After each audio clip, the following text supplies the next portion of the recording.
Donc la résidence est une résidence qui a la particularité d'avoir donc deux secteurs. L'EHPAD, dans lequel vous avez à la fois le secteur médicalisé classique, mais aussi une partie UVA, donc unité de vie Alzheimer. Et ensuite, vous avez la résidence autonomie. Nous avons donc eu le forfait autonomie, qui est une enveloppe qui nous a permis de développer des actions de prévention d'autonomie. Au départ, vers notre public résidence autonomie, notre public de l'EHPAD était aussi très friand de ce type d'animation. Donc, naturellement, puisque de toute façon c'est la culture de la structure, hein, je dirais presque que c'est génétique, les activités sont également mélangées, mutualisées pour l'ensemble des résidents. Et on mutualise également désormais avec d'autres structures, donc d'autres résidences autonomie, pour lesquelles on partage des actions, mais aussi avec des seniors de l'extérieur, donc du territoire. Notamment, on travaille avec les services d'aide à domicile, dont les bénéficiaires participent à nos animations. Le but, c'est vraiment de rompre l'isolement avec la vie aux alentours. Donc ça peut être par le biais que les extérieurs viennent participer aux animations.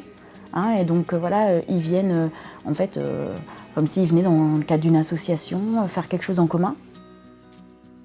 Nous avons un mélange des publics, des personnes qui sont très autonomes aux personnes les plus dépendantes. Donc on essaye au maximum d'avoir des animations communes, ce qui permet effectivement de stimuler les uns et les autres. On essaye de mixer les groupes et les plus valides aident ceux qui sont un peu plus en difficulté.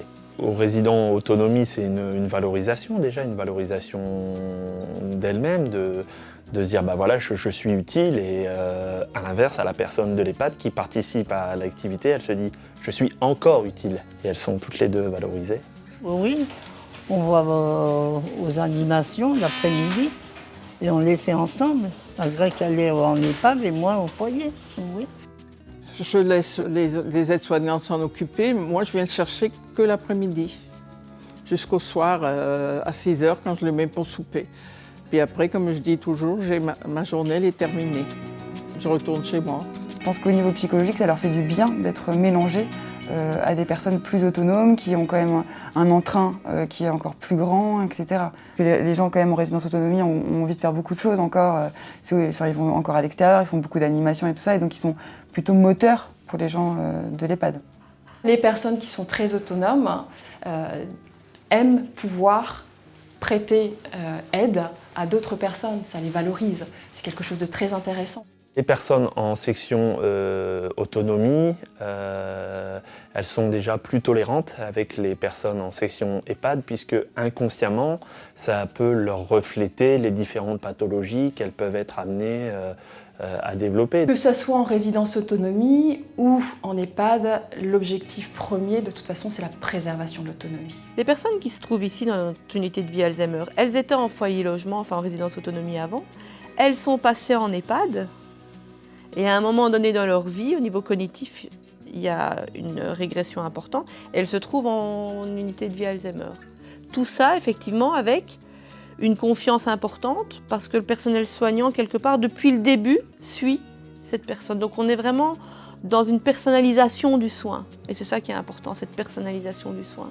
Si je les ai vus en résidence autonomie, moi j'ai déjà un lien de confiance qui est créé avec eux, et je peux continuer à cheminer sur la perte d'autonomie qui va être plus grande quand ils vont arriver en EHPAD, les souffrances qui se transforment aussi forcément. Parce qu'on est entouré, on a quand même, je sais pas, on est surveillé. C'est convivial, hein. C'est bien convivial.